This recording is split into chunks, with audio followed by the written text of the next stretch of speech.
Assalamualaikum warahmatullahi wabarakatuh. Saya jalan-jalan ke Taman Pinang Indah, ketemu rumah nomor B16, rumahnya Bapak Sigit dan Bu Endang. Akan ada kajian yang akan dihasil oleh Pak Agung Cahyadi. Coba kita lihat di dalamnya apa. Nasta'inuhu wa nastaghfiruh wa na'udzu billahi min syururi anfusina wa min sayyiati a'malina may yahdihillahu fala mudhillalah wa man yudlil falan tajida lahu waliyyan mursyida. Asyhadu an la ilaha illallah wahdahu la syarikalah wa asyhadu anna Muhammadan abduhu wa rasuluh. Allahumma salli wa sallim ala nabiyyika Muhammad wa ala alihi wa sahbihi wa man da'a bi da'watihi wa sara ala nahji ila yaumiddin. Amma ba'du fa yaqulu subhanahu wa ta'ala fi mahkamit tanzilih ya ayyuhalladzina amanu taqullaha wa qulu qawlan sadida yuslih lakum a'malakum wa yaghfir lakum dzunubakum wa may yuti'illah wa rasulahu faqad faza fawzan 'azima. Baik Bapak Ibu sekalian, alhamdulillah kita bersyukur kepada Allah Ta'ala yang kembali berkenan memberikan kita banyak karunia-Nya, yang hanya dengan karunia Allah sajalah pagi hari ini kita bisa kembali bertemu dalam majelis yang insya Allah penuh barokah ini. Mudah-mudahan Allah berkenan untuk meridhoi dan kemudian berkenan untuk mencatat semua aktivitas kita di pagi hari ini sebagai bagian dari ibadah kita yang mudah-mudahan nantinya bisa menambah berkatnya timbangan kebaikan kita insyaallah. Allahumma amin. Materinya muhasabah. Jadi muhasabah itu dari kata hasabah hasibu yang secara bahasa artinya menghitung-hitung. Hisab itu berhitung. Hasabah, akal katanya hasabah yuhasibu muhasabah, yang arti bahasanya menghitung-hitung. Hisab itu berhitung. Maka ilmu hisab ilmu berhitung. Tapi maksud muhasabah artinya introspeksi diri, evaluasi diri, muhasabah. Yaitu bertanya pada dirinya tentang apa yang sudah dilakukan dari aktivitas untuk kebaikan ke depannya. Nah, dalam Islam muhasabah itu ada sebuah aktivitas yang merupakan bagian dari syariat Islam. Dasar hukumnya satu hadis ya. Hadis Nabi yang mengatakan begini, kata Nabi, al-qayyisu man dana nafsahu wa amila lima ba'dal mauti. Wal ajizu man atba'a nafsa hawaha wa tamanna Allahil amaniyah. Saya tuliskan hadisnya.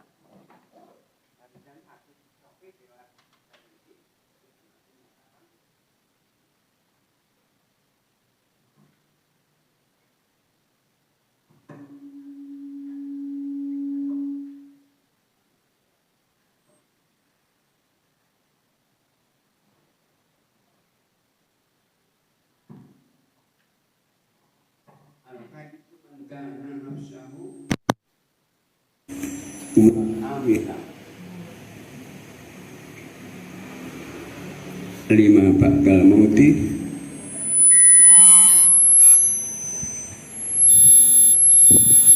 wal ajiyu man atba nafsa.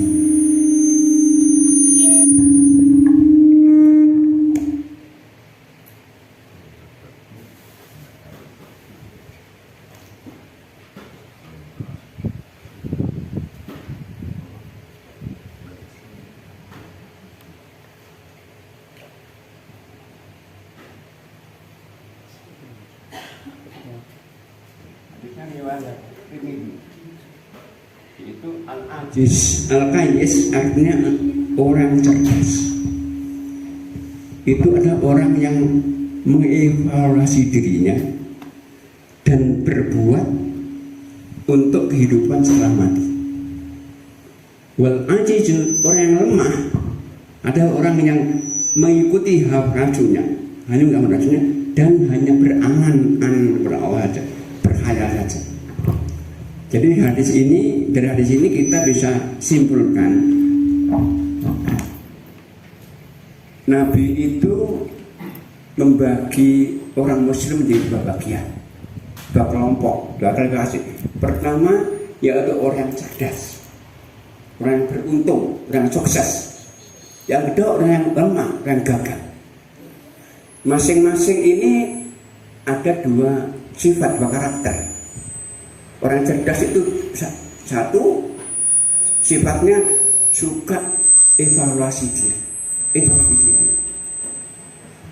dan berbuat untuk hari setelah mati. Orang cerdas. Sebenarnya orang lemah indikasinya dua. Orang yang hanya mengikuti hawa nafsunya saja dan hanya berkhayal saja. Jadi kalau orang kedua itu, kalau Imam Umar bin Khattab sebutnya orang tawakul, bukan tawakal.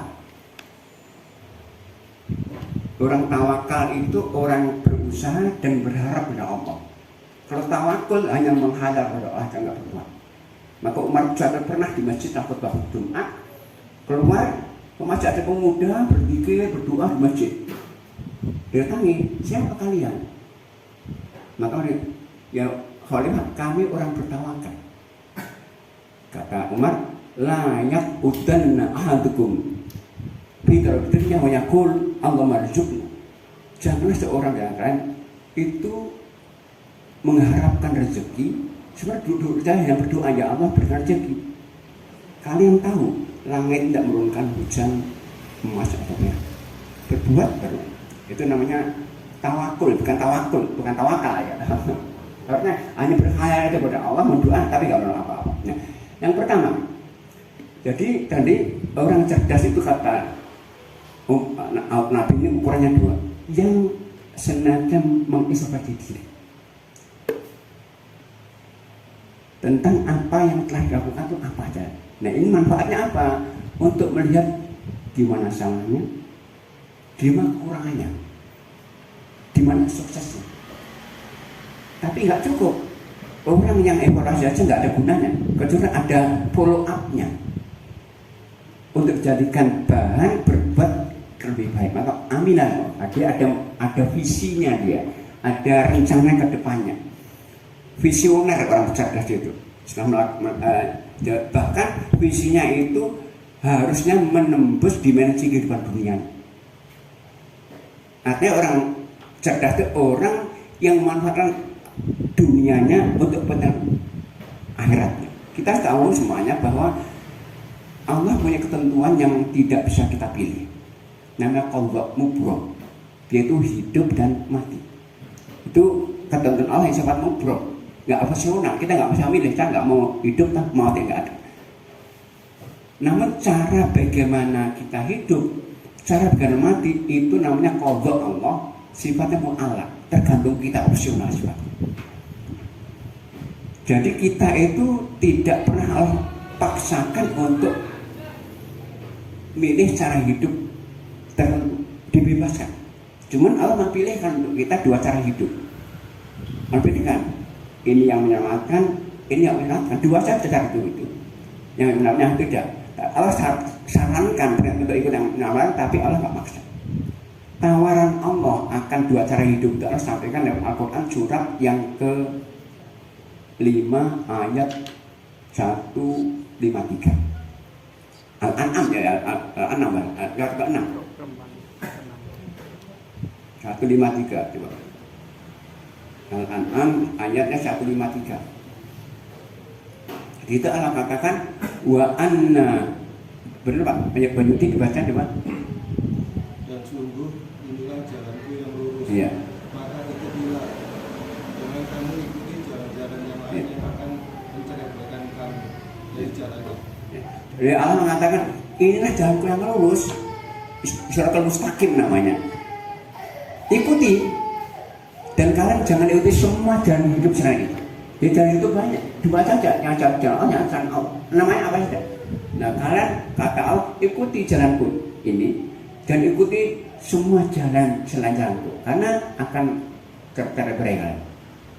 Ini perintah, bukan paksaan. Bahwa ini bukan paksaan, Allah sampaikan dalam Al-Quran surat 18 ayat 29 Al-Kahfi. Allah katakan, wa qulil haqqu mir rabbikum faman syaa'a falyakfur wa man syaa'a falyu'min wa syaa'a falyakfur. Kata Allah, ya Muhammad, sampaikan kebenaran itu datangnya dari Tuhan kalian. Yang iman silakan iman, yang mau kufur biarkan kamu. Jadi pilihan ini, cara hidup mati. Nah, kita pasti akan mengalami dua kehidupan, kedua dunia ini dan dua di akhirat setelah mati nanti. Nah, dua kehidupan itu tabiatnya sangat berbeda sekali.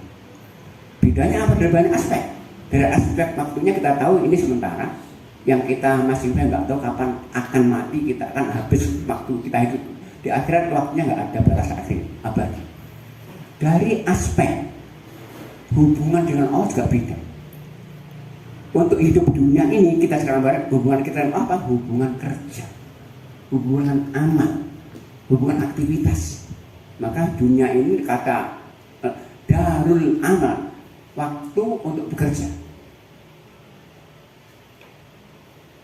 Sementara di akhirat nanti nggak ada beban kerja lagi. Daerah kehidupan kita dengan Allah buat hanya waktu untuk menerima hasil kerja dunia. Nah, kerja kita dunia ini nggak dibiarkan, akan Allah pantau, Allah nilai, catat, akan pembalasan di akhirat nanti. Nah, maka di akhirat nanti nggak ada beban kerja, adanya hanya hasil kerja baik atau buruk. Di akhirat ada dua, neraka atau surga saja, nggak ada yang lain. Nah, kalau kita ingin hidup baik, akhirat yang abadi itu pastikan kerja kita baik. Nah, kerja baik di dunia ini nanti penentunya saat kita mati nanti. Karena kita 50 tahun baik ibadah semuanya, kok mati nggak bernilai ibadah, nggak ada gunanya. Karena Nabi mengatakan dalam dua hadis harus muslim semuanya. Yang pertama, innamal a'malu bil khawatim. Nilai amal itu bergantung pada akhirnya. Yang kedua, kemudian juga yub'atsu kullu 'abdin ala ma ta'alaih. Setiap hamba Allah itu akan dibayangkan di hari kiamat, baik buruknya tergantung bagaimana baik atau buruk matinya, kondisi mati. Maka hidup baik itu perlu, penting. Tapi mati baik lebih penting. Kenapa orang hidup baik belum tentu di akhirat baik? Orang mati baik mesti akan baik. Dan orang cerdas itu orang mengevaluasi kerja-kerjanya dunia, evaluasi. Untuk apa? Untuk kepentingan akhiratnya. Evaluasi. Nah, pertanyaannya, kapan kita harus mengevaluasi? Nah, untuk ini mohon maaf. Ini hadisnya ya. Ternyata Qur'annya menegaskan itu.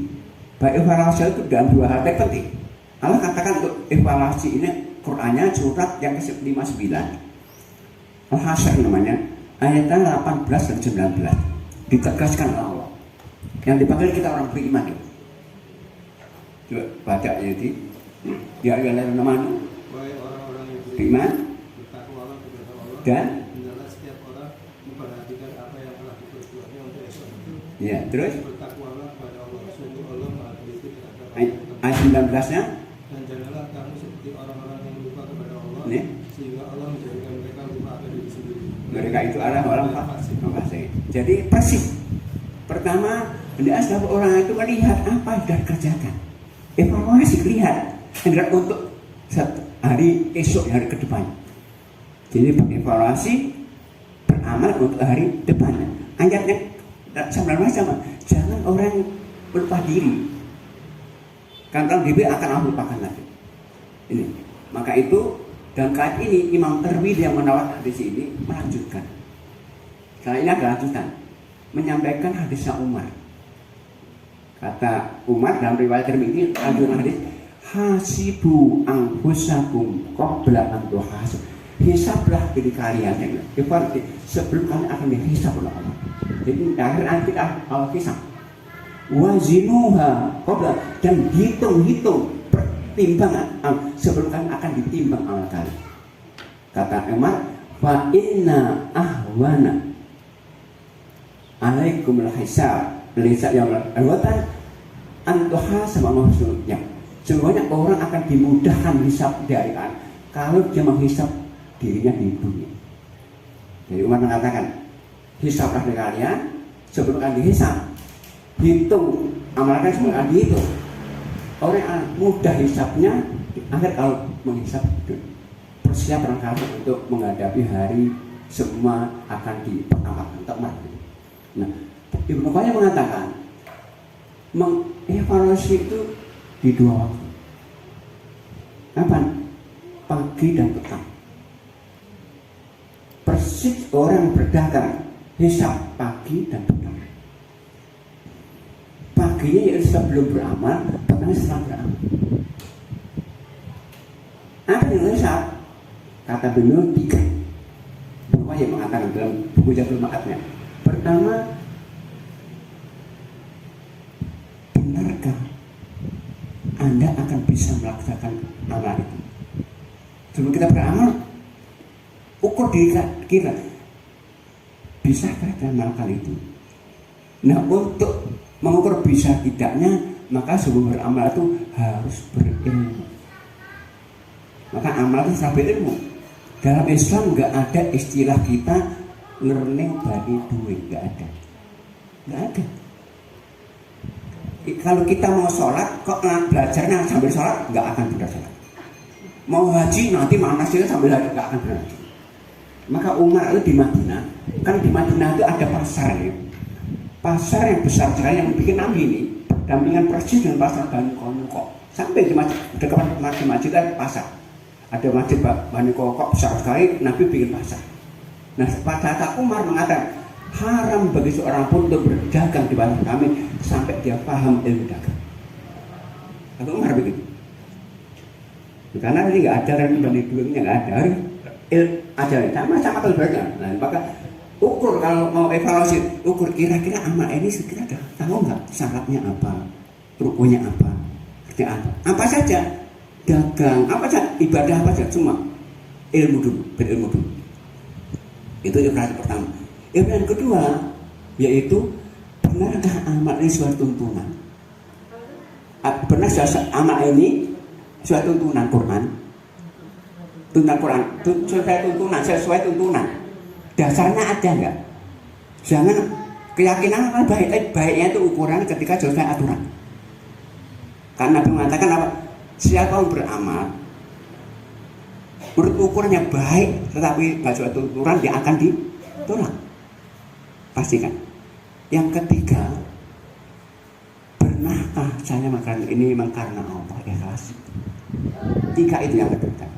Yang kita evaluasi sebelumnya kita ngomongin. Jadi mampukah kita apa sudah menguasai ilmunya? Kedua, pernah ada tuh nggak bertentangan dengan Quran dan Sunnah amal ini, dan ikhlas hasan. Di sehari lihat apakah amal yang kita sesuai ilmu yang kita kuasai, apakah nggak melenceng dari aturan Quran, apakah ada riyaknya atau tidak riak. Itu berapa yang mengatakan itu. Dan itu harus harian sifatnya. Karena kalau nggak evaluasi, kalau kita tahunan mau Desember mau evaluasi kan boleh belajar. Jadi kalau kita akhir nanti seakan-akan linear saja kerja kita itu nggak pernah. Nah itu evaluasi. Nah sekarang bahannya apa yang kita evaluasi? Yang harus evaluasi apa? Semua amal, semua kita evaluasi. Ya iman kita. Teorinya 3 ya. Iman kita, ibadah kita, akhlak kita. Kan ajaran Islam itu intinya 3 itu. Iman, syariat, akhlak. Akhlak bukti kebenaran iman, ibadah sekali. Namun Nabi dalam hadis yang sama, hadis ini mengatakan ada 4 evaluasi. Hadisnya ya tulisannya aja gitu.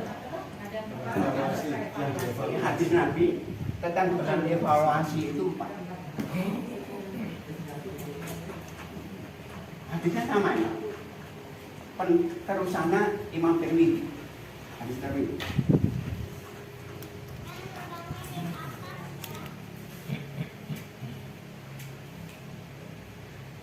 Kata Nabi, la tajul.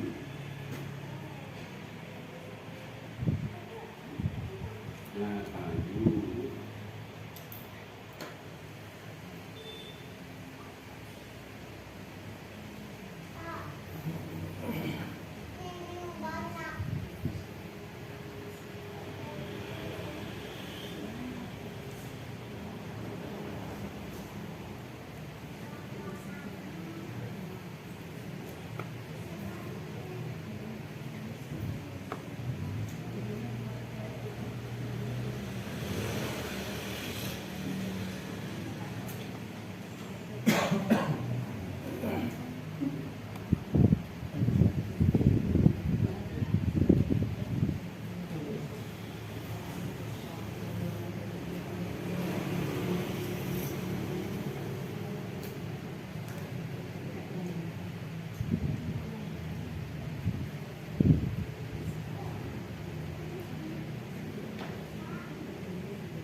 Nanti mengatakan la nazulu qadama abdin, dua kaki hamba Allah ini nggak akan bergeser dari pengadilan Allah di pada akhirat ini, hatta yus'alan, sampai dia ditanyakan tentang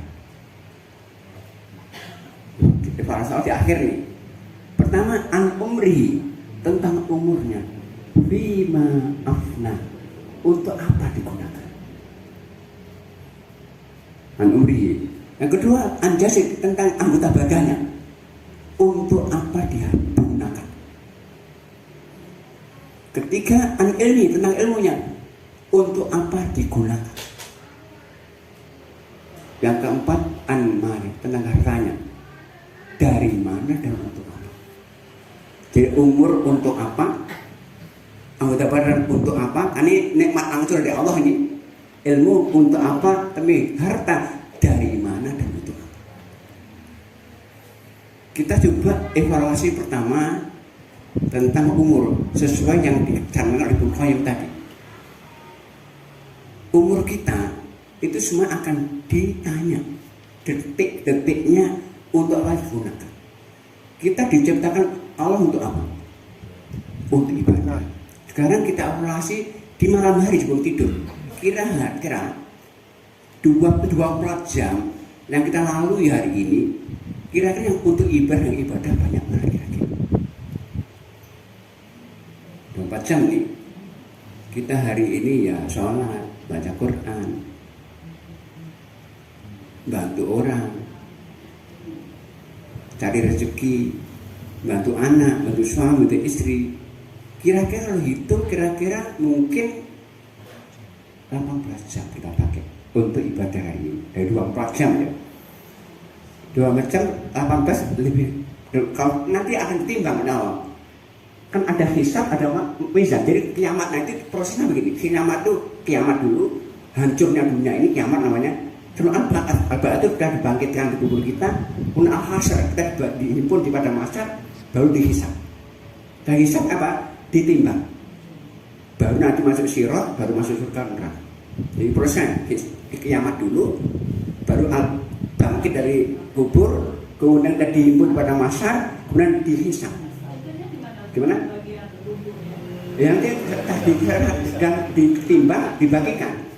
Baca tuh masuk surga neraka, masuk neraka. Itu kisah. Nah, sekali lagi sama kita hari ini kita bagi, kita hisab dulu. Kata Umar kan hisab dulunya akan mudah nanti hisab di akhir. Sampai kita hari ini 18 jam kita pakai ibadah.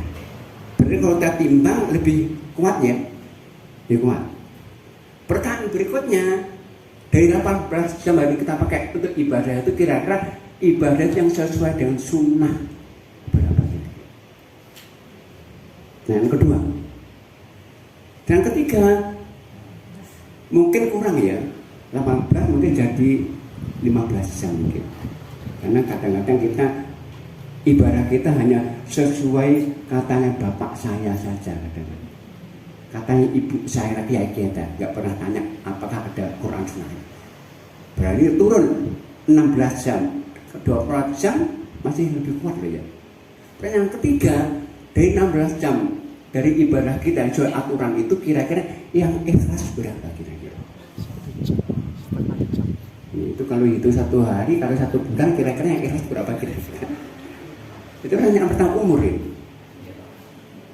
Maka orang itu kalau nggak hisab ini akan menumpuk banyak kan, karena hisab itu akan melihat kekurangan kita di mana, yang sesuai aturan berapa. Sama kalau kita punya target misalnya 1 pekan saya akan hafal Quran 7 juz. Kalau kita evaluasinya itu 1 bulan nanti terlalu banyak nambahnya. Kalau setiap hari kita evaluasi, hari ini karena saya kurang gambar langsung bisa tambah besok. Tapi kalau 1 bulan nanti nambah 2 kali 1 bulan banyak, berat. Maka evaluasi harian sih Pak. Jangan ya. Apalagi tahun Desember tak repot nanti kan. Berapa nambahnya berapa ini? Nambah. Belum sholat malamnya. Kan kita evaluasi itu harian kita apa? Baca Quran. Sholat malam. Infak kita.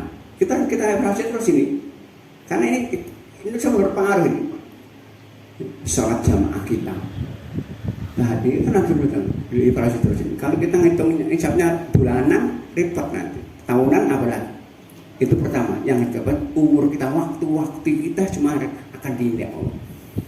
Karena nggak ada satupun tindakan baik berupa ucapan apa yang kita batin kecuali Allah catat dan Allah tampakkan dari kita. Famaya al-mithqala dzarratin khairan saran juga sama. Maka Allah katakan dengan tegas sekali surat yang ke-9 ayat 105.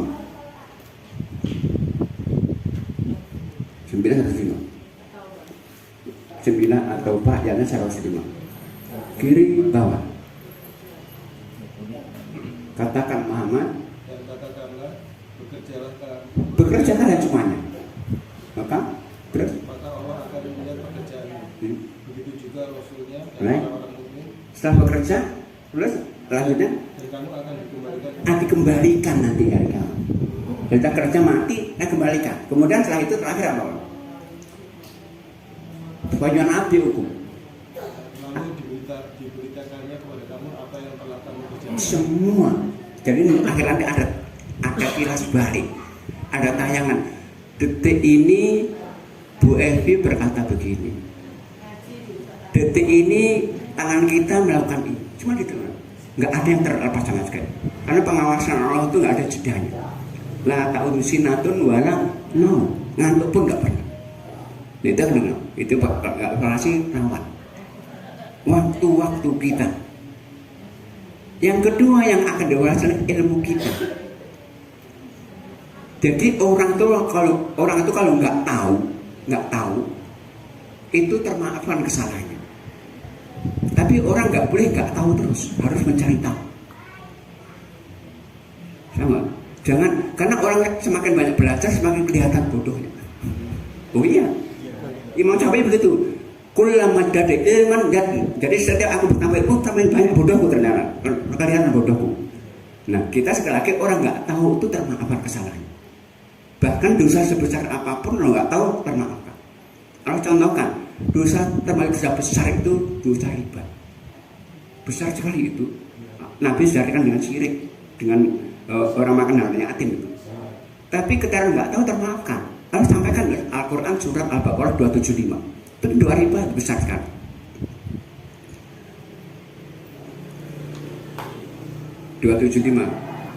Kiri atas.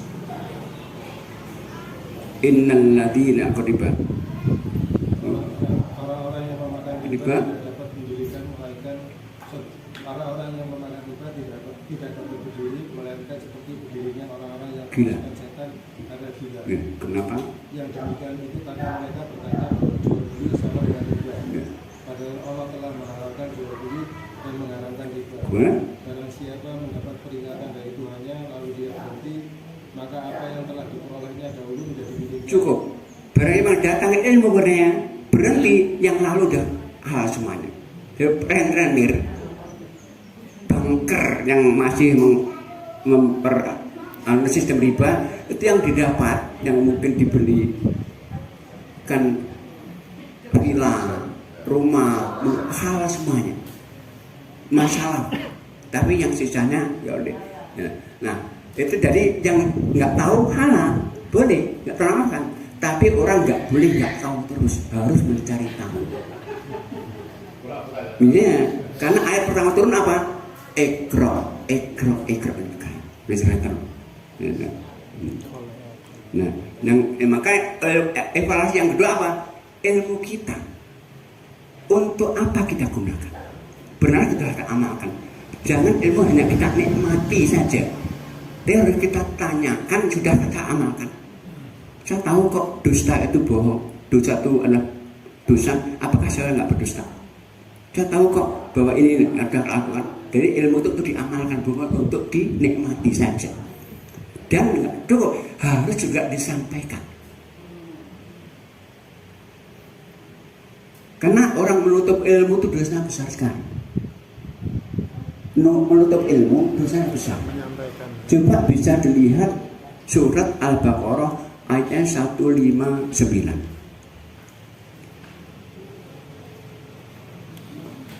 Tentang orang yang menutup ilmu, menutup kebaikan.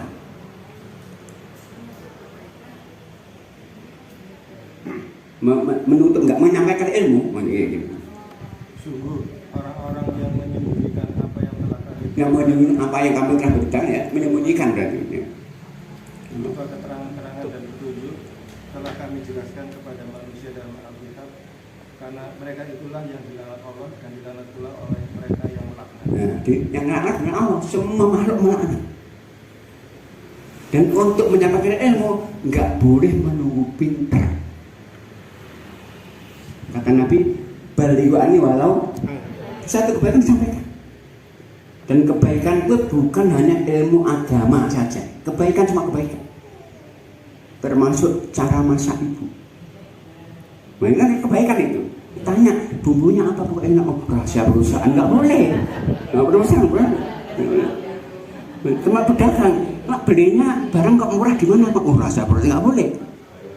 Nggak boleh. Maka agar kita itu setelah menutup dimaafkan, ayat-ayat berikutnya 160-nya. Kecuali mereka yang telah bertobat, Tobat mengadakan perbaikan dan menjelaskannya. dan menjelaskan. Mohon maaf ya, ini bumbunya ini. Menutup kemudian kan dosa nih. Agar termaafkan, taubatnya apa? Menjelaskan ini. Maka orang kalau diminta ilmu kok nggak mau, kata Nabi, uljima binija akan dikekang dan kekang api neraka. Maka orang itu kalau disuruh ceramah nggak ada alasan cari nggak mau, itu bahaya. Ya, karena ini diminta itu, diminta. Dan menyampaikan ilmu tidak harus dengan ceramah, nggak harus. Tapi dengan memberikan keteladanan. Bahasa teladan ini lebih efektif dari bahasa ceramah. Orang diceramai sering bosan. Orang teladan nggak bosan teladan itu. Maka baca teladan lebih baik. Maka yang kita kerjakan ya kita lakukan agar orang melihat kita. Makanya mengatakan man sanna bil Islam sunnatan hasanah falahu ajruha wa ajrun. Orang melakukan kebaikan kok ditiru orang akan dapat kebaikan dan orang meniru otomatis. Artinya apa? Kalau kita itu semakin banyak yang mencontoh kita kebaikan, semakin banyak bahaya terkirimkan tanpa kita minta. Maka kita tuh untuk Nabi Muhammad nggak perlu mengirimkan iral si Nabi, otomatis dapat. Karena kebaikan dari Nabi semuanya kan. Nah, kebaikan itu dari mana? Nah, Allah kita menjalankan ibadah, Allah mengutus Nabi untuk menjalankan cara ibadah kan. Allah nggak marah ibadah sesuai aturan kali enggak, Nabi utus. Maka kebaikan semua dari Nabi. Maka tanpa kirim ila ruhin Nabi al-Fatihah nggak perlu, sampai langsung otomatis kebaikan itu. Otomatis, jadi seperti apa? Kalau dalam bahasa bisnis itu MLM, otomatis nanti dapat kiriman kebaikan otomatis. Semakin banyak muridnya, semakin banyak kebaikan yang otomatis dapat. Namanya jariah itu, jariah ngalir terus. Tapi kebalikan burukan sama. Jadi keburukan lakukan kok dicontoh langsung dikirim mati pun dikirim keburukan.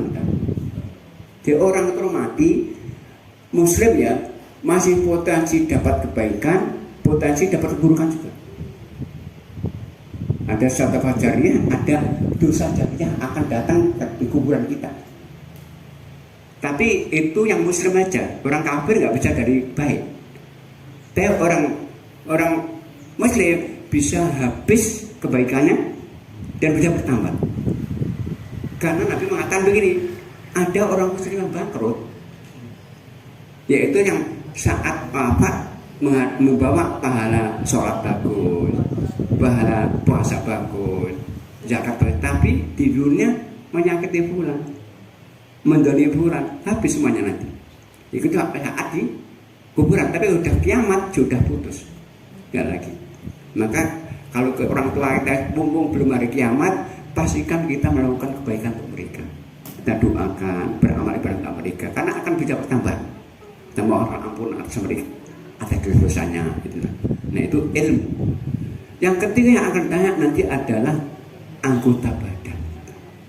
Ya telinga kita, mata kita, tangan kita, semuanya akan ditanya untuk apa? Karena dalam Islam setiap orang mukmin akan diuji, nggak mungkin lepas dari ujian.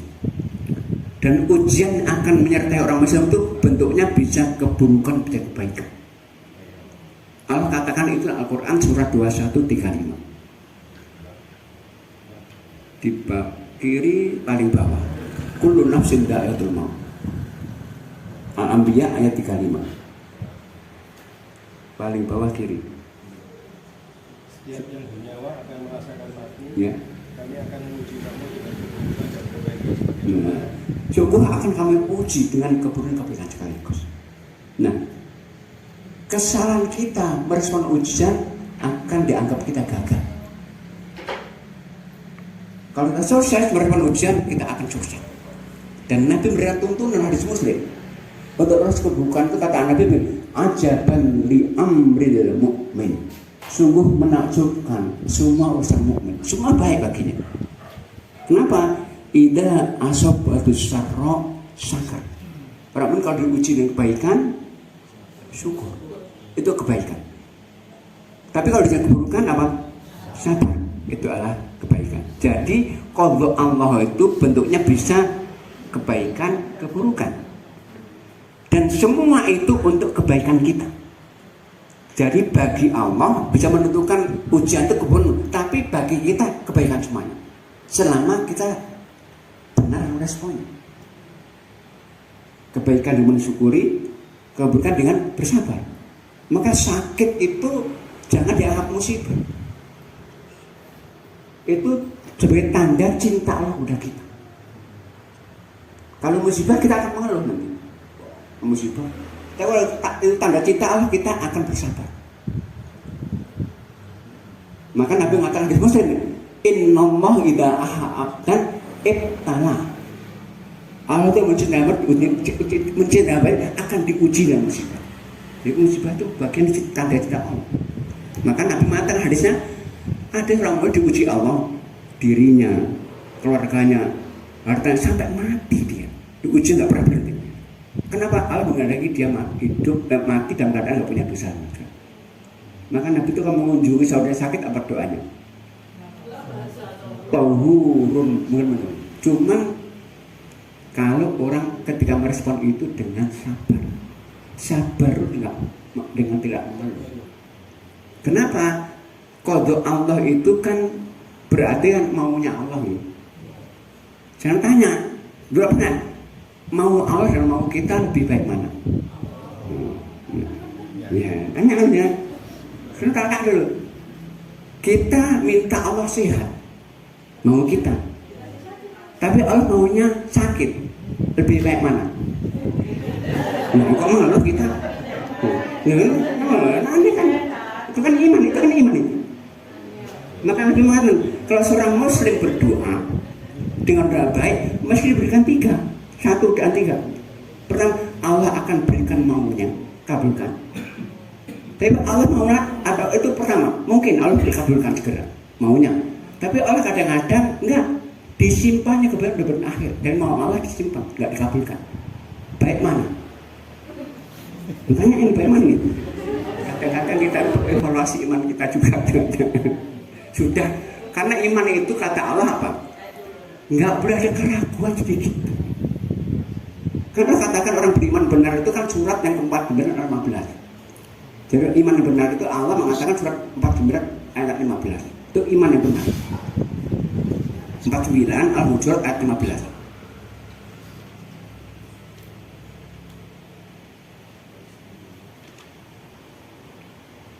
Innamal mu'minun ya, orang sungguhnya sesungguhnya orang-orang mukmin yang sebenarnya adalah siapa itu? Mereka yang beriman kepada Allah, menyatakan iman dan kemudian mereka tidak ragu-ragu sama sekali, nggak ragu-ragu. Ini Allah uji ke musibah, nggak ragu-ragu, kita terima ujian. Terima. Kenapa? Karena ujian musibah itu sebetulnya tanda cinta Allah. Buktinya apa? Buktinya kita baca Qur'annya, bahwa tanda cinta Allah. Surat yang ke-42 ayat 30.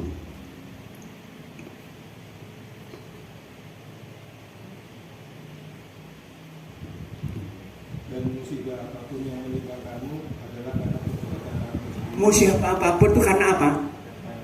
Kesalahan kita. Artinya ingatkan, saya bermusibah akan kau ingat mau salah. Kalau kita sadar salah, yang melakukan apa? Istighfar. Sehingga dengan musibah itu Allah rindu istighfar kita. Allah rindu kita marah. Allah senang kalau kita marah. Allah rindu ini musibah kita. Maka dikatakan Allah kena musibah karena Allah itu nggak pernah menjauhi Anda waktu duha, nggak menjauhi Anda. Rindu datang Anda agar datang waktu duha, datang untuk doa, datang untuk istighfar. Nah, itu maka ketika Allah menetapkan ujian keburukan, kita harus menerima dengan penuh keriduan. Enggak pernah mengeluh, apalagi putus asa. Ini tabiat manusia itu putus asa, tapi harus mengeluh. Dan itu harus kita lawan. Tabiat buruk kita. Jadi tabiat kita semua sama. Tabiat manusia sama semuanya. Surat 70 ayat 19 dan seterusnya. Tabiat manusia itu tabiat yang buruk. Semua sama. Innal insana khuliqa. Coba ya. Sungguh manusia diciptakan bersifat suka mengeluh. Iya. Terus apabila ia ditimpa kesusahan, dia berkeluh kesah. apabila mendapat kebaikan, dia menjadi itu. Tapi manusia itu macam suka mengeluh kalau keburukan, kalau kebaikan suaknya baik. Ya. Di antara anggota badan kita yang paling menentukan, yang itu terbesar, itu adalah mata. Dengan mata bisa melihat, telinga, dan hati nurani, akal. itu wajib kita syukuri. Allah sampaikan itu lewat Quran surat 16 ayat 78. Dan nikmat ini anggota badan. Berapa? Dan Allah mengeluarkan kamu dari perut ibumu dalam keadaan tidak mengetahui sesuatu apapun. Terus? Dan Dia memberimu pendengaran, penglihatan, dan hati nurani agar kamu syukur. Nikmat ini mata syukuri. Syukur itu artinya apa? Syukur itu sama iman. Syukur itu nggak cukup ucapan. Iman nggak cukup ucapan. Tapi syukur itu ucapan, yaitu alhamdulillah, itu terima kasih itu. Dan diyakini dari Allah saja, bukan dari lainnya. Dan perbuatan memanfaatkan nikmat itu untuk kepentingan yang Allah sukai saja. Itu syukur namanya. Dan syukur itu kita merespon dengan ucapan alhamdulillah, yakini dari Allah, dan kita manfaat untuk kepentingan yang Allah sukai saja.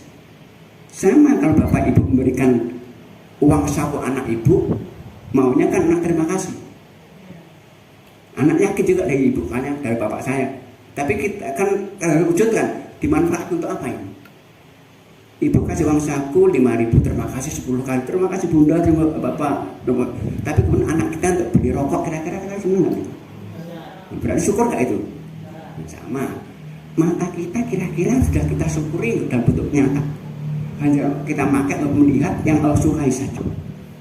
Kita kira-kira melihat mushaf dengan mushaf lebih banyak mana kira-kira? Jadi makanya gitu. Baca Quran kita dengan baca YouTube-nya lebih banyak mana kira-kira? Ini kita tanyakan. Ini pertanyaan ini. Ada orang Allah Ta'ala. Maka Allah katakan, orang nggak mensyukuri matanya untuk melihat yang Allah beri. Baik, nggak mendengar matanya, ke telinganya, nggak mendengar ayat Allah, nggak mendengar kan untuk memahami Allah. Itu Allah katakan apa? Persis binatang ternak, lebih sesat mereka orang lain. Baca surat yang ke-7 179. Itu persis kaitan dengan ayat yang kita baca tadi. Mata, telinga, akal. 7 ayat 179. Kiri paling atas. 7 ayat 179. Nah. Dan sungguh kami akan isi neraka jahanam banyak dari kalangan. Di neraka itu banyak dari kalangan jin dan manusia. Kenapa? Di neraka. Mereka memiliki hati, tetapi tidak dipergunakannya untuk memahami ayat Allah. Dan mereka memiliki mata, tetapi tidak dipergunakan untuk melihat tanda-tanda kuasa Allah. Dan mereka memiliki telinga, tetapi tidak dipergunakan untuk mendengarkan ayat Allah. Mereka itu seperti hewan ternak, maka lebih sesat. Mereka itu orang-orang yang dan mereka persis bila karena bahkan lebih sesat. Maka ada ulama yang gak kasar mengatakan, orang nggak mensyukuri nikmat Allah itu lebih sesat dari binatang. Nah, kalau ada bajing yang dicuri itu hanya kelapa saja. Kalau ditambah ngan, semuanya diambil. Ini kan banyak. Bukan kelapa semua kalau diambil semuanya itu lebih sesat itu. Karena nggak melakukan nikmatnya. Mensyukuri nikmat. Dan ini tanya semuanya anggota badan ya, mata kita, telinga kita. Maka itu harus kita ikhlas. Maka Allah itu sangat maha rahmat untuk menghapus dosa-dosa karena kesalahan tangan kita, karena tangan mata kita, kaki kita itu bisa dihapus dengan apa? Pernah baca hadisnya? Hadisnya Muslim. Nabi mengatakan, apabila seorang hamba Allah berwudu dengan benar, membasuh wajahnya, akan gugur semua kesalahan akibat kesalahan pandangan matanya. Apabila seorang muslim berwudu, membasuh tangannya, akan keluar semua kotoran-kotoran dosa akibat kesalahan tangan. Kakinya sama. Maka wudu dengan benar itu bisa menghapus dosa kecil. Maka kalau sering batal, jangan pernah mengeluh. Kok bolak-balik batal? Kan justru kita sering wudu, sering banyak sakit. Cuman kalau diuji orang suka mengeluh. loh, kok berat-berat batal saja ya. Justru aku menghadapi banyak dosa hapus. Maka ujian Allah itu bukti cinta Allah. Dan kita jadi ujian itu bukti cinta Allah. Jangan cinta Allah kita malu. Ya. Maka kadang-kadang ada wanita tuh yang waktu Ramadan head kok waktu Ramadan itu headnya. Wanita Ramadan head itu untungnya 2 kali. Saat head boleh puasa enggak? Kalau puasa apa? Maksiat. Kalau enggak puasa? Beribadah enggak? Berpahala enggak? Nah, nanti mengganti di sawah dapat pahala enggak? Double pahala. Kok mengeluh? Aneh kan? Itu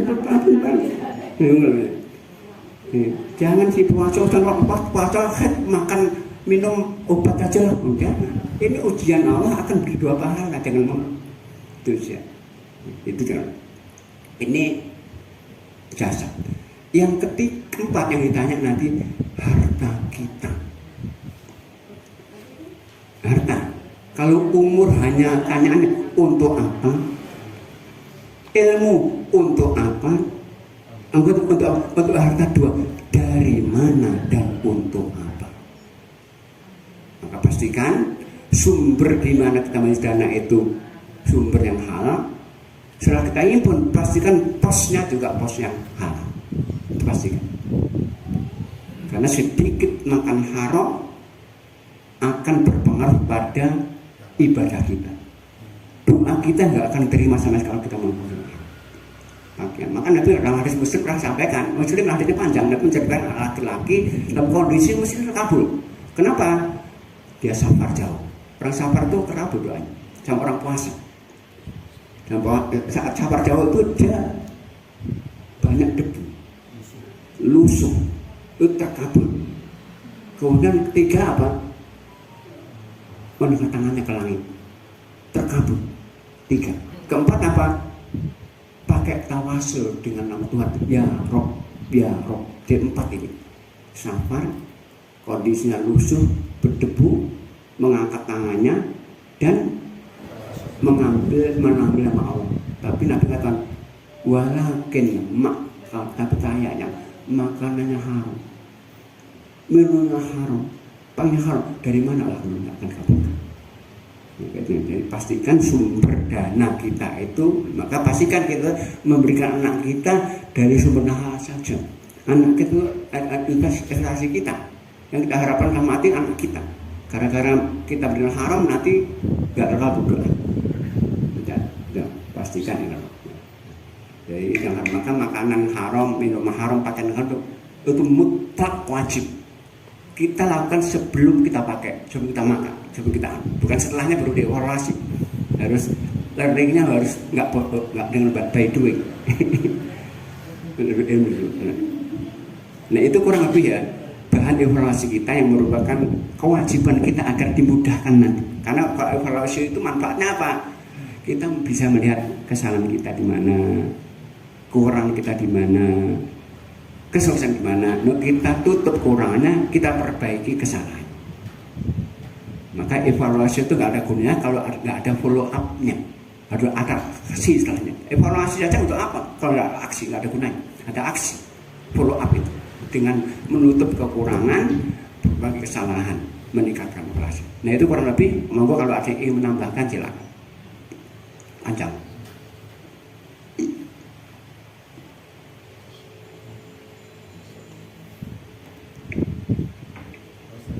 Monggo dikembangkan. Ini monggo.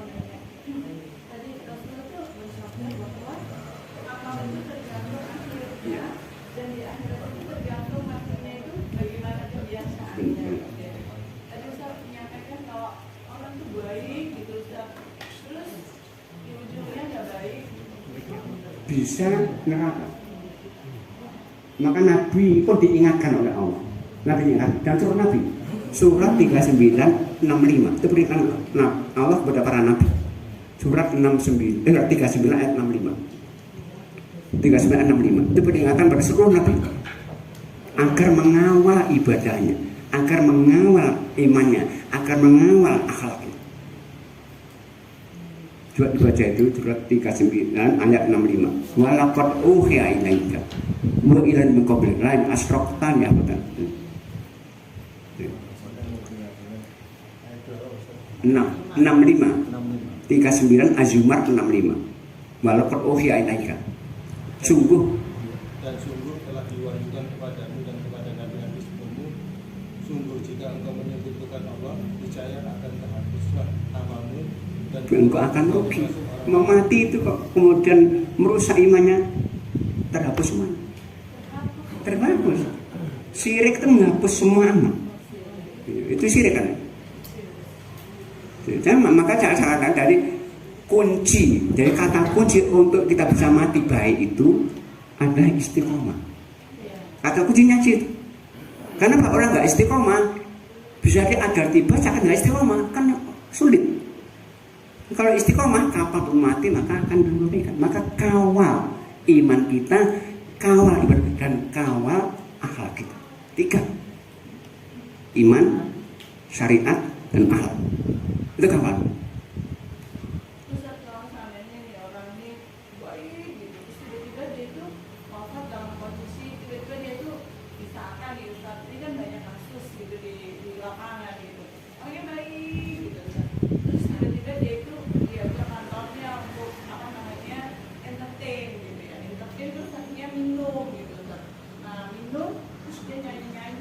Mati lah, datang.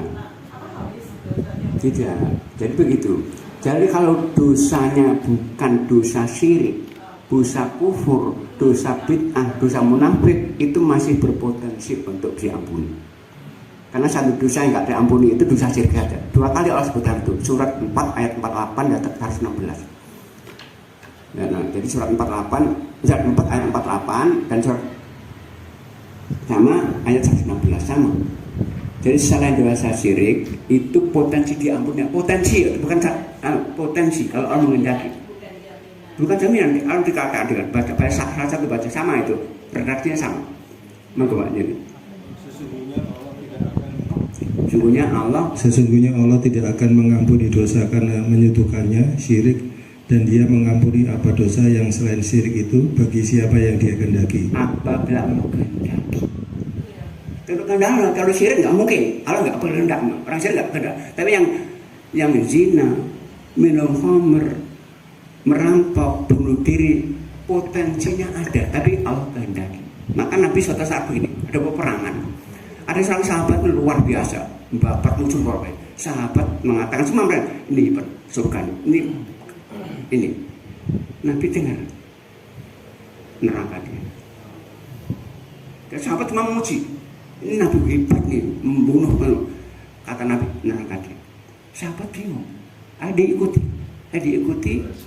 Ternyata dia membunuh diri. Karena nggak tahan bacokan, akhirnya pisaunya diajak bunuh diri. Karena neraka dia. Padahal itu amalnya luar biasa itu. Tapi saat mati dia bunuh diri. Kan dosa besar sekali. Nabi nggak mau mensolati orang bunuh diri. Nabi nggak mau mensolati orang yang punya hutang. Nabi nggak mau. Jadi Nabi itu orang berdosa besar. Nabi nggak mensolati, sahabatnya untuk mensolati. Nabi nggak mau. Untuk menggambarkan itu dosa besar. Nabi nggak mau mensolati orang yang punya hutang. Orang mujahid mati syahid, surganya ditunda karena punya hutang. Hutang saja. Maka orang itu sekali lagi kalau punya hutang itu harus tercatat, harus ada saksi. Ayat terpanjang itu apa? Hutang itu hutang. Maka itu seorang istri harus tahu berapa hutang suaminya. Nggak harus tahu berapa gaji suaminya, nggak harus tahu. Yang penting apa cukup. Karena kalau suami nggak ketahuan hutangnya nanti wafat dibagi langsung kan. Hutang dibayar dengan apa? Dan ibadahnya. Sholat bisa bayar hutangnya, dan nggak habis nanti. Maka harus ketahuan hutang itu. Maka harus tertulis hutang itu, tercatat, ketahuan. Agar ketika orang mati hartanya nggak dibagi waris. Untuk hutang. Maka orang meninggalkan terputus dua ya. Terputus amalnya, terputus pemilikannya. Jadi pendidikannya ini akan diambil 3, biaya perawatan, hutang, dan wasiat. Maka tercatat hutang ini. Kalau enggak dibagi waris, nanti dia hutangnya dibayar dengan ibadahnya. Ustaz, ngapunten. Kita ini kan orang Jawa itu kalau ada orang hutang itu kan sungkan ya Ustaz mau. Oke. Ya saksi dicatat gitu itu setahun. Sok tak percaya. Nah, kan itu perintah untuk dicatat itu perintah ya Ustaz. Perintah. Coba baca cari ya. Ya, ini siapa perintah itu? Karena tubuh tulis dan 2 saksi laki-laki. Nah, kalau nggak ada laki-laki, perempuan double, 1 laki-laki 2 perempuan. Catat itu, karena hutang itu. Makanya kan sekarang banyak orang yang tidak bayar hutang itu kan karena kita nggak mengikuti Benar. syariat ya. Dan ini ada, dan orang itu kalau nggak ada catat, nanti kalau kasus hukum yang menang yang berhutang. Saya hutang Bu Evi ini 1 juta, nggak tercatat. Kok kemudian ibu saya nggak ngaku, itu yang menang saya, karena nggak ada tulisannya. Kan yang kan ada tulisan sama hitam putih itu menjadi bukti. Nah, cuman memang dalam Islam hutang itu mestinya orang menghutang itu mestinya harus untuk menolong. Maka dalam Islam orang berhutang harus siap hilang. Punya, karena pahalanya besar sekali, bisa meringankan hisab kita. Coba baca ayat sebelumnya, Al-Baqarah 280-nya. Kalau hutang suratnya Al-Baqarah 280-nya. 280. Wa'inkan yusrotin. Dan jika orang-orang berhutang itu dalam kesulitan, maka berilah tenggang waktu sampai dia memperoleh kelapangan. Dan jika kamu menyederhanakan, itu lebih baik bagimu jika kamu mengetahui. Jadi kalau kita beri tanggung laki-laki, kau bebaskan lebih lagi, pahalanya besar. Kalau cari untung jangan utang-utang. Jadi utang itu angkatnya bisnis. Ini kalau utang-utang siapa yang menolak? Kalau ini Ustaz, ini kan karena banyak kejadian gitu ya Ustaz, hutang nggak balik gitu. Akhirnya diputuskan kalau ada orang hutang, misalkan 1 juta gitu, saya nggak punya 1 juta, ini saya ada 250, kasih aja gimana? Diterima aja. Bukan, maksudnya sayanya gitu. Kitanya membebaskan. Jadi karena seringnya gitu ya Ustaz, begitu ada orang hutang lagi, jadi ya kita kan jadi Roma ini masih nggak kembali gitu ya Ustaz. Akhirnya kalau ada orang Berarti mengeluh ya? Beri mengeluh.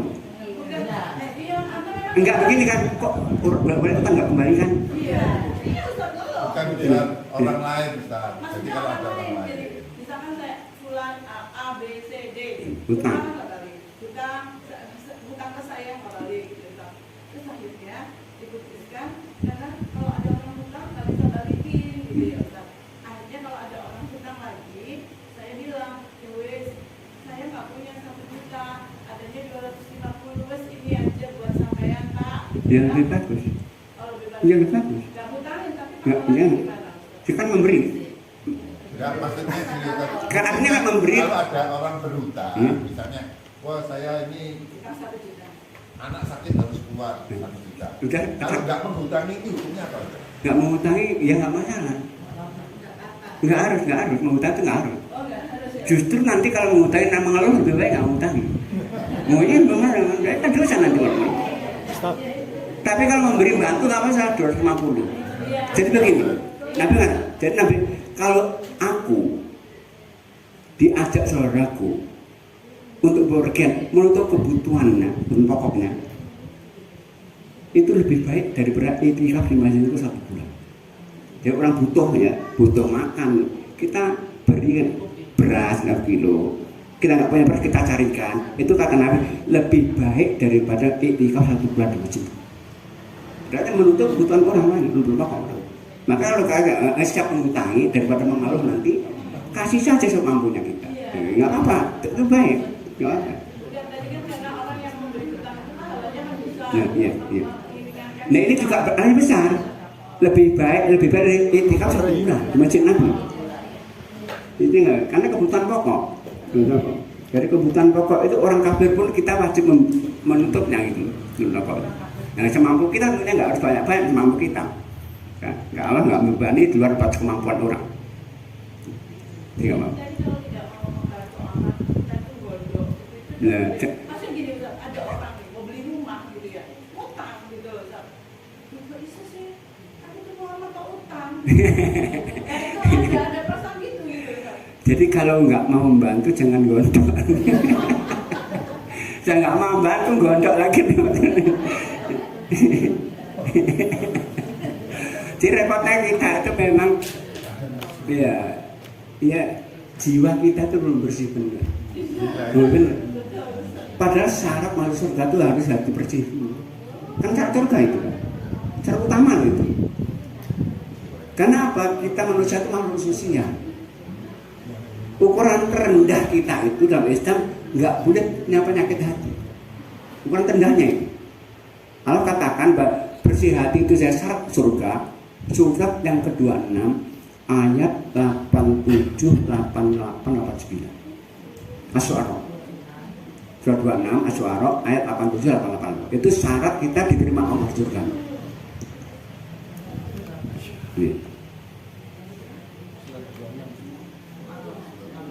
Surat 2 Asy-Syu'ara ayatnya 87, 88, 89. Iya. Dan ungkapan doa itu, ya Allah jangan hinakan aku di hari di mana orang di balik hari kiamat. Ini apa? Dan janganlah engkau menghinakan aku pada hari mereka dibangkitkan, yaitu pada hari ketika harta dan anak-anak tidak berguna, kecuali orang yang menghadap Allah dengan hati yang bersih.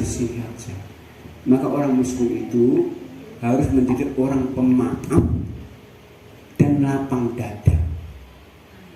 Perintah Quran itu kalau sakiti maafkan nggak cukup, harus lapang dada. Nana al-afu wasafu.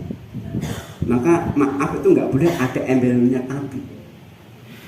Saya maafkan tapi namanya nggak lapang dada. Sama ikhlas tapi namanya nggak ikhlas. Kan harus lapang dada. Orang tak ikhlas tapi saya ikhlas tapi namanya nggak ikhlas namanya.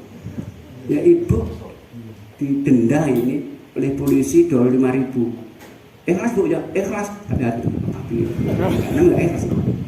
Sama maaf itu nggak boleh, nggak lapang dada. Maka perintah maaf itu al-afu wassafu, al-afu wassafu, maafkan dan lapang dada. Karena penyakit hati itu berat. Karena penyakit hati itu merusak ibadah. Ibadah kita terbakar karena sakit hati. Maka jangan pernah penyakit hati. Itu berat memang harus dilatih. Karena ibadah kita hilang. Hasad itu, dengki saja itu menghapus semua dosa, semua ibadah kita persis api bakar. Itu persis. Tapi kalau dibakar api apa? Habis kan? Api menggambarkan hasad itu membakar ibadah persis api bakar habis. Maka karena orang sakit hati itu nggak akan khusyuk ibadahnya. Nggak khusyuk. Ya saya contohkan aneh. Kalau bapak ibu disakiti orang, sakit, anak yang disakiti, keluarga disakiti, bapak yang disakiti, kok nggak memaafkan? Yang diingat apa? Ini kan sholat pun kan nggak ingat Allah kan? Allah apaan balesi kan begitu, sakit hati kok, kan begitu, nggak akan khusyuk, maka membakar ibadah ya. Nah, ini berat memang, tapi itu mutlak kita hilangkan. Maka kalau kita dirasani itu justru senang. Kamu dirasani, alhamdulillah. Kenapa? Dikirimkan pahala. Orang ngerasani kan pahala diberikan kan. Maka kalau boleh ngerasani ibu saja. Iya. Kalau boleh ngerasani, lebih baik ngerasani ibu daripada seorang. Kalau orang ngerasani itu mengirimkan pahala berarti ibu ngerasani pada suami, berarti apalagi ibu diberikan pada suami bro. Iman berikan dari ibu kita, rasanya ibu kita, amal kita kebenaran ibu kita kan begitu. Kalau boleh, tapi nggak boleh juga, karena amal kita habis itu. Jadi ada yang nambahkan mungkin silakan. Assalamualaikum warahmatullahi wabarakatuh. Dalam dunia bisnis utang terutama berbagai itu kan ada saham dan Kalau di badan hukum itu kan yang dipertaruhkan harta yang di-store. Tapi kadang-kadang hutang itu melebihi dari kapasitasnya. Kemudian salah satu pemegang saham meninggal. Menurut Ustaz bagaimana ini? Ditanya sama Allah berarti kan bisa namanya hutang nggak lepas dunia. Hutang itu baru bebas kalau dibayar atau dibebaskan pada yang memiliki hutang. Kalau dibebaskan ya berarti kita punya hutang, dihitung dari kiamat terus. Jadi hutang itu baru akan lepas kalau kita bayar atau dibebaskan oleh orang yang memiliki hutang. Sama misalnya contoh mudah gini lah, seorang suami itu kalau menikahi wanita kan wajib bayar mahar ya. Mahar kan beli hutang ya. Orang suami saat terima nikahnya anak bapak dengan mahar tapi dibayar dengan cicilan. Itu ada batas, ada jatuh temponya. Contohnya kalau dia niat nggak membayar itu sama pencuri. Karena orang menunaikan hutang mahar niatnya nggak bayar sama pencuri. Begitu ya. Kalau dia nggak bayar sampai mati, itu tetap hartanya nanti nggak dibayar, dipakai untuk membayar hutang mahar istrinya. Maka hutang itu nggak bebas kecuali dibayar lunas atau dibebaskan oleh hutang. Kalau nggak terhitung di akhirat nanti, dihisab dengan ibadah kita. Betul. Maka kalau kita tuh nggak siap untuk mengembalikan, jangan hutang. Karena katakan hutangnya lebih daripada aset dia sendiri. Nanti gimana bayar pakai apa nih bayar apa? Pakai ibadah nih bayar. Terus gimana jalan keluarnya? Banyak pengusaha kita yang ini. Ya kalau yang kedua jangan berhutang di luar kapasitasnya. Ya harus diukur dong hutangnya. Kan diukur. Bahkan semua itu orang beramal harus diukur kapasitasnya. Maka begini, seorang imam itu kalau dari imam harus mengukur mampu nggak jadi imam. Imam sholat itu, karena imam sholat itu di samping dia pertama memimpin, kan imam itu memimpin kan, berharus tahu tentang ilmu sholat. Yang kedua, imam itu teladan namanya. Nah, keteladanan seorang imam sholat itu sebelum sholat, di dalam sholat dan tidak salah sholat. Itu pengen ketiga, di dalam sebelum sholat, saat sholat dan saat sholat. Begini contohnya, Nabi itu pernah suatu saat iqamah dikumandangkan. Sahabat rame-rame berdiri atau sholat. Jangan kan berdiri sampai kan melihat kamu begitu. Kecuali sholat begitu. Jadi makmum itu nggak boleh mendahului dalam berdirinya. Kedua, saat imam takbir, imam baru takbir, ruku barengi dosa mendahului batal. Setelah itu, Nabi mengatakan ada 3 orang yang tadi sholatnya nggak terima Allah. Pertama, orang jadi imam sementara makmumnya nggak suka pada akhlaknya, nggak jadi teladan. Berarti masalahnya, ada 3 orang yang sholatnya nggak diangkat satu jengkal dari kepalanya, tidak satu jengkal diangkat. Pertama, orang menjadi imam kaum sebenarnya jamaahnya nggak menyukai akhlaknya. Imam sholatnya nggak diangkat sampai ke atas kemas satu jengkal. Imam kaum yang nggak disukai oleh makmumnya. Kedua, wanita yang tidur suaminya marah kepadanya karena nggak mau diajak berhubungan dengan istri.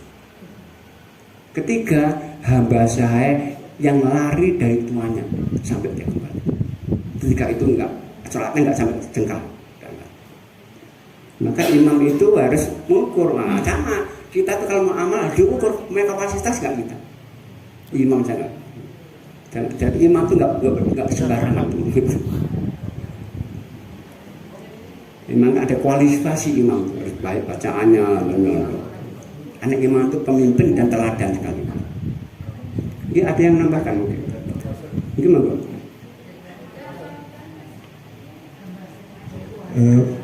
Saya ini aja Pak Ustadz. Jadi lebih utama mana Pak Ustadz? Artinya gini, di perumahan itu ada pengajian Pak Ustadz. Cuma imamnya ini ustadznya ini mungkin kita kurang sepaham gitu Pak Ustadz.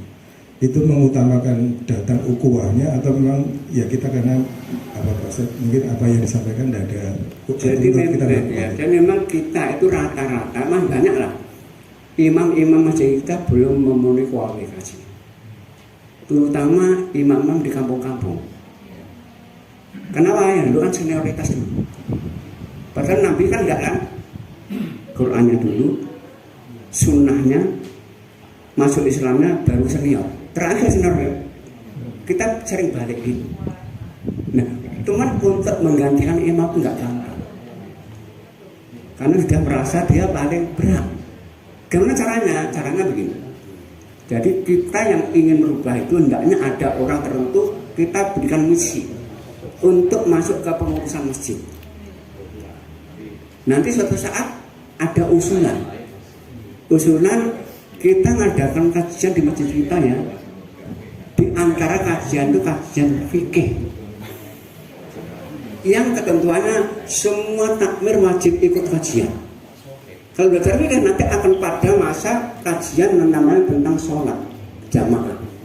Nah imam nanti akan sadar sendiri tanpa kalau diberitahu mungkin makan marah dia. Dicontohkan oleh Hasan Husain. Hasan Husain itu kan cucu Nabi yang sejak kecil pandai berdakwah dia, karena diajari Nabi. Suatu saat beliau ada di masjid, kan rumahnya dekat masjid. Nah ketika beliau bermain masjid, ada orang Badui datang sholat tahiyat masjid, tapi wudhunya salah semuanya. Nah sebelum sholat, Husain sepakat dulu. Akhirnya, paman, tolong paman. Kenapa? Kami berdua tak berarti ini lagi berselisih tentang cara wudhu kami. Saya mengatakan wudhu kami baik, adik saya mengatakan lebih baik. Tolong kami anu itu imam jadi hakimnya. Karena Hasan wudhu baik, Husain baik. Kan baik, Pak Badul baik, semuanya yang salah saya. Coba seandainya paman wudhu Anda salah, itu cara dakwah harus dengan bijaksana. Jadi mengganti imam memang sulit Pak. Tapi sekali lagi kalau kita imam itu nggak sesuai aturan, sholatnya nggak benar, kita lebih baik diganti. Karena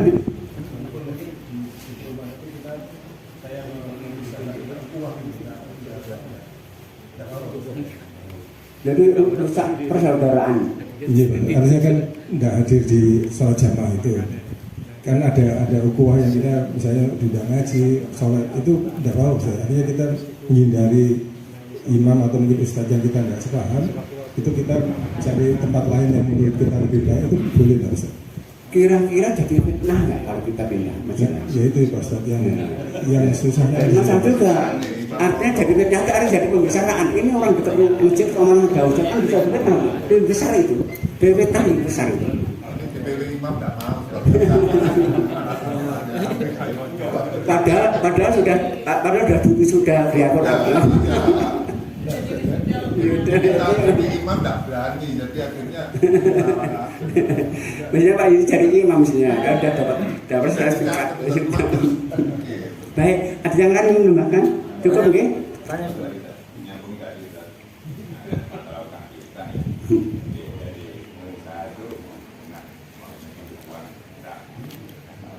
Kelihatannya dari pengusaha tadi itu nggak dibayar oleh yang pemberi kerja.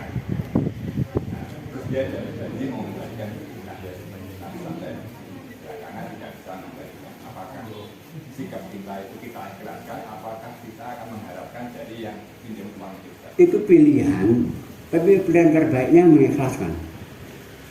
Artinya kita sebagai yang piutang punya hak untuk menagih, punya hak. Tapi kalau bisa memilih karena kita berkecukupan, mengikhlaskan lebih bagus. Karena katakan tadi kalau mau bebaskan lebih baik lagi dengan niat sedekah. Tapi sedekah harus ada kata-kata lapang dada, nggak boleh rundel. Karena ikhlas harus boleh. Ikhlas ada rundelnya nggak ada. Kalau kita sama instansi gimana? Antar perusahaan. Antar perusahaan. Yang dosa sih apa? Yang bertanggung jawab yang tangan. Kan kalau perusahaannya nggak bayar ke kita gitu loh Ustaz. Jadi kita punya kerjaan dengan ini. Iya. Iya nama, yang tanda tangan di orang Jawa. Loh, direkturnya itu 1 tahun ganti 4 kali. Tanda tangan Ya. Ya kita punya hak taklif, punya keikhlasan kan nyaman. Kan itu perusahaan kan ada pemilik sahamnya, ya kan? Ya pemilik saham itu berarti kan ownernya kan. negara. Dan keikhlasan ikhlas mereka. Ya tagih saja. Ya, proses itu direksi itu bertanggung jawab atas keputusan yang sebelumnya, Pak. Jadi walaupun ganti direksi, dia tetap bertanggung jawab atas keputusan sebelumnya. Jadi siapapun yang, karena dia pasti waktu tanda tangan udah tahu Pak, kondisi perusahaan macam-macam hutang. Jadi yang tanggung jawab dia, siapapun yang terakhir. maka tanda tangan bertanggung jawab kan ya.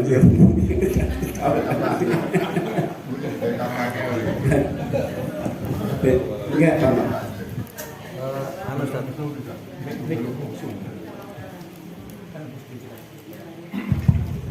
Dia tanya Ustadz Agung mengenai manajemen anak kecil di masjid. Iya. Karena anak kecil ini sering di masjid itu ya ganggu ya. Ketika sholat lari sana sini, nginjek kacamata, nginjek handphone ya. Tapi ketika takmir itu mengingatkan, si orang tua yang bawa anak ini mesti berdalil, Nabi aja ketika sholat ada cucunya itu naik ke punggungnya itu dibiarkan gitu. Selalu bawa dalil itu, padahal kalau kita lihat dalil itu kan tidak selalu ya, tidak selalu setiap sholat Nabi gendong cucu gitu. Itu kan event ya. Nah, gimana kita memberikan pemahaman pada yang seperti itu, Ustaz? Jadi gini, membiasakan anak untuk berjamaah itu sangat baik. Cuman ketika kita mengajak anak ke salat, harus juga dikasih tahu adab-adab di masjid. Jangan dilarang sih untuk anak kecil, enggak boleh. Masjid itu bukan untuk main, kalau main itu Pak. Yang kedua, Nabi itu ketika Hasan Husain naik di atas punggungnya enggak mengganggu jamaah, enggak gaduh. Nah anak-anak kita kan lari-lari kemana-mana, bahkan kadang-kadang mau ke shop, di tengah-tengah lari. Nah itu harus dikasih adab. Maka itu para ulama mengatakan sebagian besar anak itu diajak ke masjid kalau sudah memayis, umurnya minimal 7 tahun. Nabi kalau ngajarin orang tua ajar sholat berapa tahun? Ajar anaknya sholat berapa? 7 tahun. Karena rata-rata di bawah 7 tahun nggak terkendali. Rata-rata. Ada yang ada.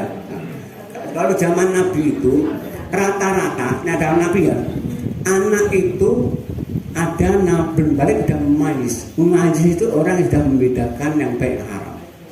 Sholatnya nggak perlu diatur-atur, manis. Sekarang beda. Sekarang banyak orang yang balik tapi belum manis. Dan Nabi banyak orang manis belum balik. Kita sekarang banyak orang balik tapi belum manis. Nah, anak-anak SMP itu kadang-kadang juga ganggu juga. Wah, sekali. Padahal SMP itu kan udah balik kan, tapi masih tidak ganggu juga. Maka sekali lagi anak harus dikasih tahu adab-adab di masjid. Enggak boleh orang tua masih kecil, jangan kecil mah adab-adabnya. Kalau benar-benar jangan ke masjid, jangan ke masjid, akan ganggu. Karena banyak orang anak kecil kadang itu kan enggak, bukan enggak keren, harus tahu adabnya. Ya jangan sih, kalau enggak tahu adabnya jangan diajak ke masjid, ganggu. Karena sholat masjid itu enggak boleh untuk saling ganggu. Nabi itu saat iktikaf saja, itu sahabat itu enggak, bukan main, baca Quran keras, enggak boleh. Jangan saling ganggu orang ibadah. Dengan ibadah ada itu, apalagi dengan ramai. Maka kadang-kadang tuh anak itu kalau dicampurkan 2 orang akan ramai dia. Maka jangan. Maka anak itu kalau kita ajak anak, jangan dicampur anak-anak. Dikasih salah-salah harus dewasa. Kita bisa menyiapkan saat sholat. Misalnya ramai, kita injek kakinya nggak masalah. Nggak masalah. Maka kan ini orang itu sholatnya kan rapat kan. Kok menjauh kita beri narik. Cuma masalah mau ditarik nggak masalah itu. Cuma dari masalah banyak banget. Baik, mungkin sementara itu mohon maaf kita akhiri dengan doa. A'udzubillahi minasyaitonir rajim. Bismillahirrahmanirrahim. Alhamdulillahirabbil alamin hamdan yuwafi ni'ama wa yukafi mazidah. Ya Rabbana lakal hamdu kama yanbaghi li jalali wajhika wa 'azimi sultanik. Allahumma shalli wa sallim ala nabiyyika Muhammad wa ala alihi wa sahbihi wa sallim tasliman katsira. La ilaha illa anta subhanaka inna kunna minadh dhalimin. Rabbana zalamna anfusana wa in lam taghfir lana wa tarhamna lanakunanna minal khasirin.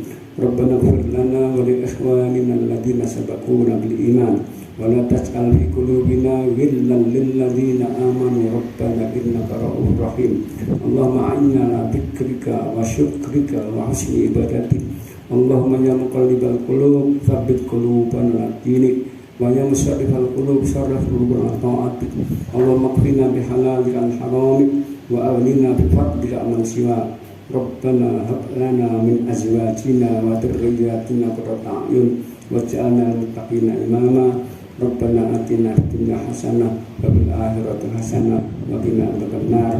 Wa subhana rabbika rabbil izzati amma yasifun wa salamun alal mursalin walhamdulillahi rabbil alamin. Assalamualaikum warahmatullahi wabarakatuh.